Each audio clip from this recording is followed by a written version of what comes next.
Salam jumpa kembali bersama saya di Jejak Papua Channel, Jas Merah. Saya yakin sahabat jejak pasti telah atau pernah mendengar istilah ini, jas merah. Jangan sekali-kali melupakan sejarah. Itulah alasan mengapa saya membuat video ini. Sejak Kabupaten Dati II Paniai, kini Kabupaten Nabire, Provinsi Papua, ditetapkan menjadi kabupaten administratif yang terlepas dari Kabupaten Jayabijaya dengan ibu kota Endarotali, telah dipimpin oleh 9 bupati dan 4 bupati caretaker atau penjabat bupati. Jadi, berdasarkan data berbagai sumber, Kabupaten Dati II Paniai, kini Kabupaten Nabire, terbentuk pada tahun 1965, yakni 2 tahun setelah pelaksanaan Perjanjian New York 1962 dan 4 tahun sebelum pelaksanaan Penentuan Pendapat Rakyat atau PPRA, yakni dibentuk pada masa pemerintahan sementara Irian Barat, yaitu United Nations Temporary Executive Authority atau dikenal dengan nama UNTEA, yang dibentuk oleh Perserikatan Bangsa-Bangsa atau PBB dengan tugas utama melaksanakan PPRA pada tahun 1969. Sahabat jejak, pada saat itu Kabupaten Dati II Paniai beribu kota di Endarotali. Berkenaan dengan Endarotali berada di daerah pegunungan, maka berdasarkan pertimbangan akses transportasi laut, ibu kota Kabupaten Dati II Paniai dipindahkan ke Nabire pada tahun 1966 atau Kabupaten Daerah Tingkat 2 Paniai. Sahabat jejak, hingga saat ini Kabupaten Nabire pernah dipimpin oleh 9 bupati dan 4 caretaker bupati atau penjabat bupati. Setiap masa ada pemimpinnya, setiap pemimpin ada masanya. Video ini bukan mencari pemimpin siapa yang lebih baik, tetapi sebagai penghormatan dan penghargaan. Ingat, jas merah, jangan sekali-kali melupakan sejarah. Para bupati yang pernah memimpin Nabire adalah sejarah. Mereka adalah sejarah. Inilah mereka.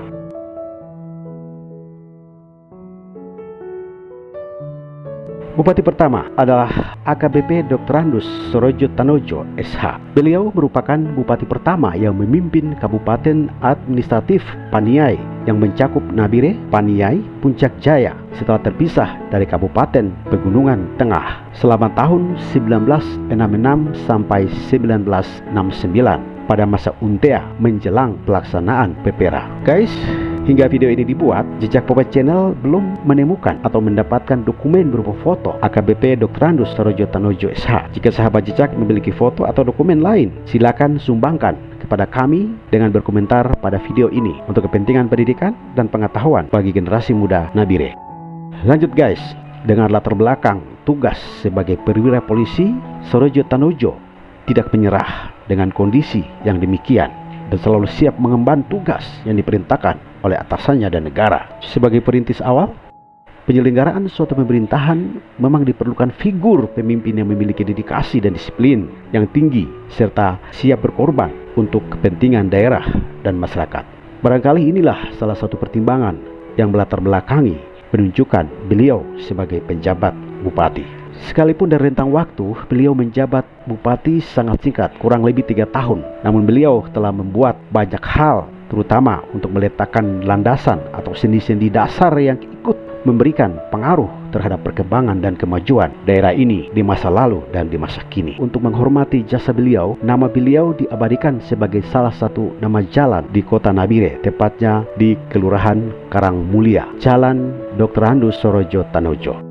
Guys, kita lanjut bupati kedua. Bupati kedua adalah Dr. Andus Karel Gobai. Karel Gobai merupakan bupati Paniai kedua dan bupati putra daerah Papua pertama untuk Kabupaten Paniai yang berlatar belakang sipil. Beliau memimpin sebagai bupati Paniai mulai tahun 1969 sampai 1972, yakni pada masa PPRA dan awal masa integrasi Papua dengan Indonesia. Masa kepemimpinan Karel Gobai masih dilalui dengan serba keterbatasan prasarana dan sarana, termasuk kontroversi pelaksanaan PPRA ketika itu.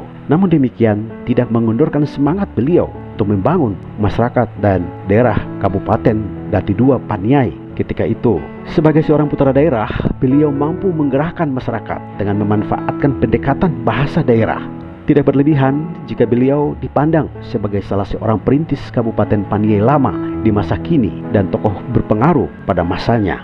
Sekalipun masa kepemimpinan beliau sudah lama, namun jasa dan pengabdiannya akan selalu dan tetap dikenang oleh segenap lapisan masyarakat Kabupaten Paniai Lama. Sebagai penghargaan kepadanya, diwujudkan oleh Bupati Apeyou dengan membangun monumen atau patung dan gedung serbaguna Karel Gobai di bekas gedung kesenian Nabire dan diabadikan sebagai nama jalan di Nabire, Jalan Karel A. Gobai. Bupati ketiga adalah Dr. Andus Andreas Sunarto. Andreas Sunarto memimpin Kabupaten Paniai mulai tahun 1973 sampai 1978 pada masa Orde Baru. Dengan latar belakang sebagai Kepala Dinas Sosial, beliau mengerti kondisi sosial masyarakat Kabupaten Paniai. Ia dikenal sebagai bupati yang menyatu dengan lingkungan masyarakatnya. Bahkan ia menikahi seorang gadis asal Nabire. Pernikahan ini lebih memperkuat komitmennya dalam membangun Kabupaten Dati II Paniai dan masyarakatnya. Dalam konsep pembangunan kota, beliau memiliki visi yang jauh ke depan. Jalan-jalan protokol dibuka 2 jalur. Penataan lokasi perkantoran diatur sedemikian rupa sehingga berada dalam satu kompleks sebagaimana kita saksikan di saat ini di sepanjang Jalan Merdeka dan di sepanjang Jalan Pepera. Setelah masa jabatan bupati berakhir, beliau diangkat sebagai Kakanwil Departemen Sosial Provinsi Irian Jaya pada saat itu, dan akhirnya oleh Gubernur Ishak Hindom, beliau dipercaya untuk menjabat sebagai Sekwilda Provinsi Irian Jaya atau Sekretaris Daerah, suatu jabatan karir yang sangat strategis. Guys, Bupati keempat adalah Dr. Andus Serteis Wanma. Serteis Wanma memimpin Kabupaten Nabire mulai 1978 sampai 1984, masih pada masa Orde Baru. Wanma adalah alumnus APDN Malang dan IIP Jakarta. Ia sebagai kader pemerintahan dalam negeri, Wanma sangat memahami bagaimana memanage suatu pemerintahan. Penguatan lembaga pemerintahan dilakukan mulai dari bawah, yaitu desa dan kelurahan, serta kecamatan atau kini kita kenal distrik. Infrastruktur strategis yang diresmikan, pemanfaatannya diantaranya adalah Jalan Nabire Samabusa dan Pelabuhan Samabusa yang telah membawa dampak yang sangat luas bagi pertumbuhan dan perkembangan Kabupaten Nabire di masa kini dan seluruh wilayah Mepago. Bupati kelima adalah Letkol Infantri Sukio. Sukio memimpin Nabire mulai dari tahun 1984 sampai 1989, masih pada masa Orde Baru. Sebelum menjadi Bupati Nabire, ia adalah mantan Dandim Fakfak dan pernah menjabat Kasdim Paniai di Nabire. Salah satu fasilitas umum yang dibangun Sukio yang sampai saat ini masih bisa dimanfaatkan yaitu Gedung Olahraga Nabire atau GOR yang terletak di Kota Lama. Sahabat jejak, Bupati yang ke-6 adalah Letkol Infantri Joseph Adipatah. Joseph Adipatah memimpin Nabire periode 1989 sampai 1998, akhir masa Orde Baru dan awal masa reformasi. Sesuai dengan latar belakang tugasnya sebagai militer, maka gaya kepemimpinannya sebagai bupati sedikit banyak dipengaruhi oleh gaya militer. Sikap tegas, disiplin, serta dedikasi merupakan salah satu penekanan dalam penyelenggaraan pemerintahan. Beliau mencanangkan gerakan pembangunan yang dikenal dengan nama Gerbang Cumpas atau gerakan pembangunan menuju Paniai yang makmur dan sejahtera. Untuk menjaga keindahan dan kebersihan kota, beliau menciptakan moto Nabire Berseri, bersih, sehat, rapi, dan indah. Adipatah menggagas pembangunan tugu pada perempatan dan pertigaan, jalan-jalan protokol seperti Tugu Tinggalandas, Tugu Cendrawasih, Tugu Patimura, dan lainnya. Sahabat jejak, tentang monumen-monumen ini saya telah membuat video khusus dan dapat Anda nonton pada channel ini. Adipatah pada saat itu menjabat sebagai bupati 2 periode. Akan tetapi karena tuntutan reformasi, beliau mengundurkan diri sebelum berakhir masa jabatan yang kedua. Sahabat jejak, Bupati ke-7 adalah Dr. Andus Herman Monim. Dr. Andus Herman Monim adalah Bupati Karateker yang menjabat mulai dari tahun 1998 sampai 1999. Beliau adalah asisten 1 Sekda Provinsi Irian Jaya pada saat itu yang ditunjuk untuk menjabat sebagai Karateker Bupati Nabire untuk mengisi kekosongan jabatan setelah Joseph Adipatah mengundurkan diri. Berkat pengalaman di bidang pemerintahan, Herman Monim berhasil mempersiapkan dan melaksanakan proses pemilihan kepala daerah dengan lancar dan sukses.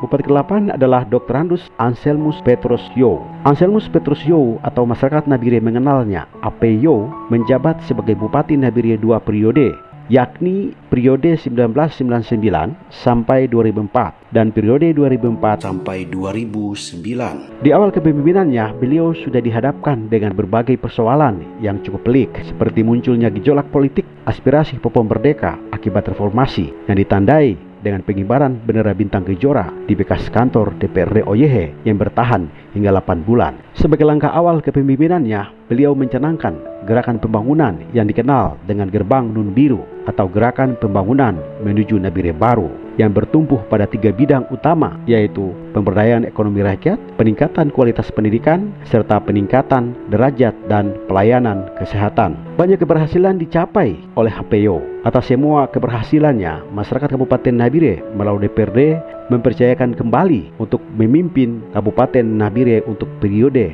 yang kedua. Sebagai seorang pamong, HPO juga sangat peduli kepada jasa para perintis atau pendahulu pembangunan di daerah ini. Hal ini salah satunya ia wujudkan dengan membangun gedung serbaguna Karel Agobai yang dilengkapi dengan monumen patung Karel Agobai sebagai penghormatan kepada Bupati kedua yang pernah memimpin Kabupaten Dati II, Paniai. Bupati ke-9 adalah Dr. Andus Hendrik Pagaya Kaisepo. Sama dengan Dr. Andus Herman Monim, Dr. Andus Hendrik Pagaya Kaisepo adalah Bupati Karateker. Menjabat mulai dari 2009 sampai 2010. Beliau sebagai karateker Bupati Nabire untuk mengisi kekosongan jabatan setelah masa jabatan HPO berakhir. Berkat pengalamannya di bidang pemerintahan, beliau berhasil mempersiapkan dan melaksanakan proses pemilihan kepala daerah dengan lancar dan sukses. Bupati ke-10 adalah Isaias Dow Esos MAP. Isaias Dow Esos MAP menjabat sebagai Bupati Nabire 2 periode. Periode pertama mulai tahun 2010 sampai 2015 dan periode kedua mulai tahun 2016 sampai 2021.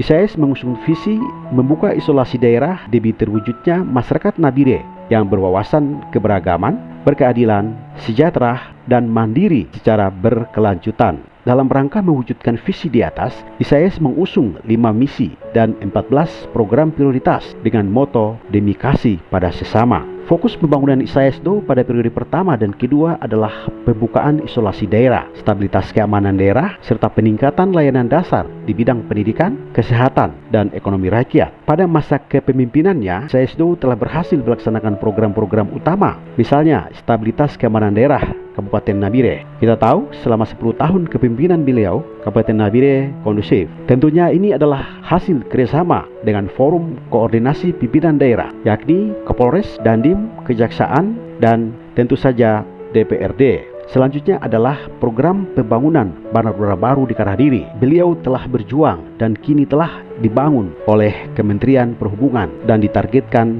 diselesaikan pada tahun 2022 mendatang. Kemudian, Isaias berhasil menghadirkan Presiden Indonesia Joko Widodo di Kabupaten Nabire. Program pembangunan pelabuhan laut dan pelabuhan kontainer telah selesai dibangun.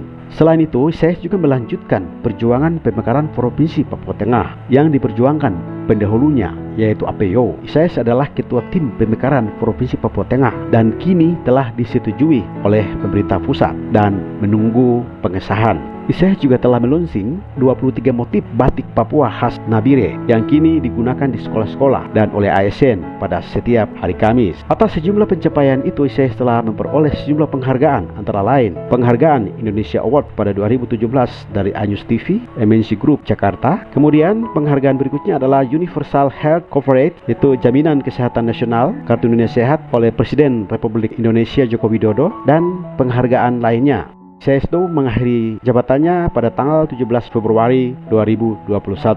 Yang ke-11 adalah Sendius Wonda. Sendius Wonda adalah Bupati Karateker Nabire yang menjabat mulai dari tahun 2015 sampai 2016. Setelah masa jabatan Isaias Dow periode pertama berakhir, beliau sebagai Karateker Bupati Nabire untuk mengisi kekosongan jabatan setelah masa jabatan Isaias Dow berakhir. Sendius sebagai Kepala Biro Tata Pemerintahan Provinsi Papua, berkat pengalamannya di bidang pemerintahan, telah berhasil mempersiapkan dan melaksanakan proses pemilihan kepala daerah dengan lancar dan sukses. Dan pada pilkada tersebut, Isaias Dow kembali terpilih sebagai Bupati Nabire periode kedua, periode tahun 2016-2021. Sahabat jejak, Bupati yang ke-12 adalah Dr. Anton Tonimote. Dr. Anton Tonimote adalah Bupati Karateker atau penjabat Bupati yang menjabat pada tahun 2021. Beliau sebagai penjabat Bupati Nabire tentu untuk mengisi kekosongan jabatan setelah masa jabatan periode kedua SSDO berakhir. Dr. Anton Tonimote telah berhasil mempersiapkan dan melaksanakan proses pemilihan kepala daerah dengan lancar dan sukses. Kita tunggu Bupati periode berikutnya. Sekian, terima kasih.